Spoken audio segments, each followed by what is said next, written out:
Hi there, how are you today? Judy Hansen here, and I'm excited. We're on our second block in our Block of the Month series, running from now through August. Today we're doing the Pineapple Block. I love the Pineapple Block.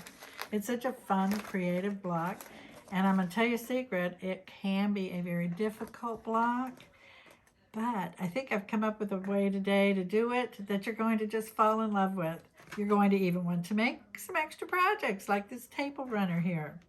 Okay, let's begin.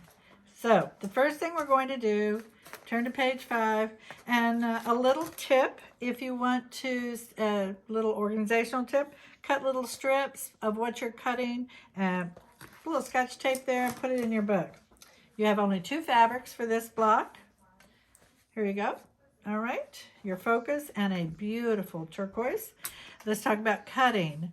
If you're having any trouble cutting, you know it's so important that you stay accurate.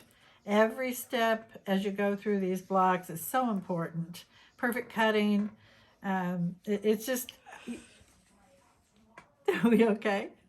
Okay. All right, so the first direction it says is to take your teal, and you know you're going to press this, not stretch it out. I love best press. If you have that, use your best press.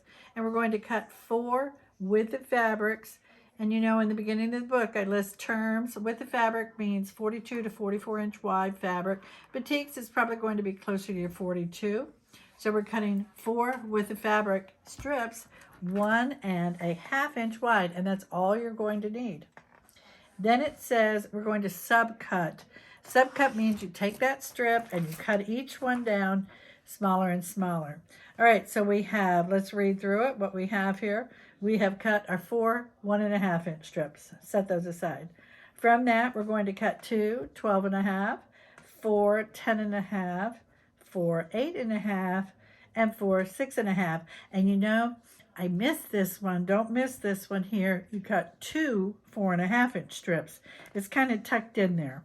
All right. So now from the other fabric, from our focus fabric, remember our focus sprinkled all throughout that quilt, we're going to cut 16 2 3/4. Be sure you see that 3/4, not half, 3/4, 2 3/4 inch squares. Then you're going to take all of those squares, fold them in half, go to your ironing board. Here, we'll move some of these out of the way here. You're going to fold them in half. And remember, you don't twist and turn. You're just going to gently press these in half. This is bias, so you don't want to do too much pressing, too much jerking around on that. And I do like steam. I'm a steam presser. And also, you might try that best press if you haven't already. Okay, then it goes step by step right through what you're going to do. It looks like a lot of steps, but it's almost second nature.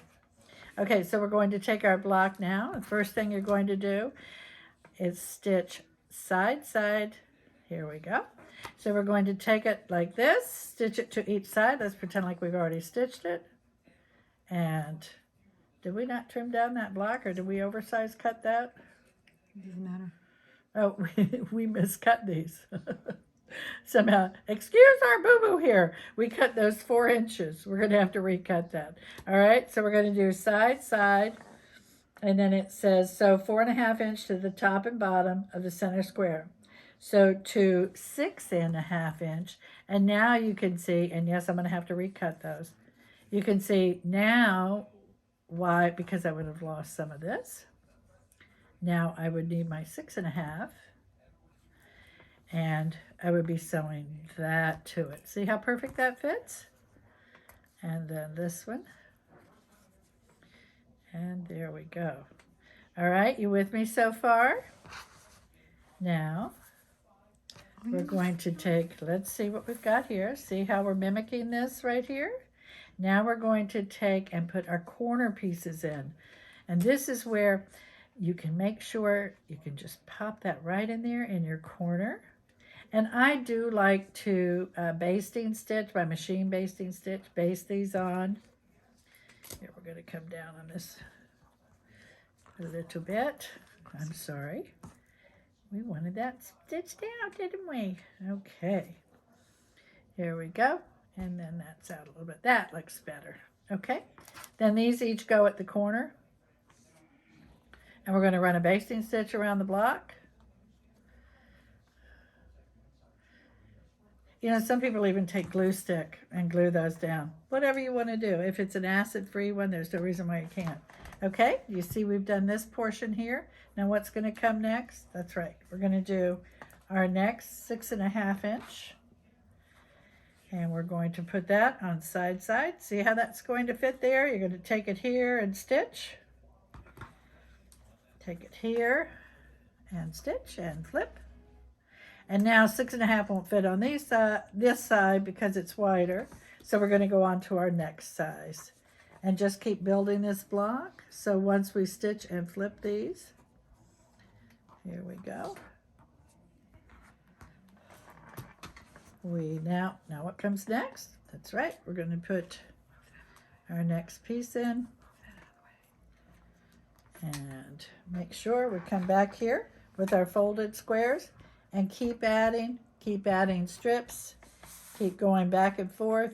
So until you get out to here. Now I do like to run a basting stitch around my block because this is going to be set aside for many months. So I like to give it a good steam press when it's done. I want to measure it and be sure it's a perfect 12.5 inch, and it's all done.